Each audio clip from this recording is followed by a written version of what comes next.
iPhone SMS not delivered, message not sent problem iPhone. Hey everyone, welcome back to our channel. In this video we're going to learn how we can solve the message not sent problem on iPhone, so make sure to watch the video till the end.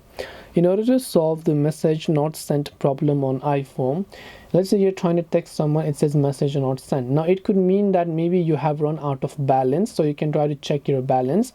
If you're trying to iMessage, it could mean that one of you is not connected to the internet, so just check if you are connected to the internet. The recipient also should be connected to the internet. Or if you are sending an SMS, then you want to make sure to turn off iMessage, so you can try to open up settings. Then you can simply go to the messages tab here. Then here you can see iMessage. Now if it is turned on, turn it off and try to message that person. If it is turned off, turn it on and try to message that person. So just do the vice versa, and you want to make sure you're in a place where you have strong cellular network as well. This way you should be able to solve iPhone SMS not delivered. Hope this video was helpful. If you have got any questions, feel free to leave them down in the comment section below. Thank you very much for watching till the end, and see you soon in the next video.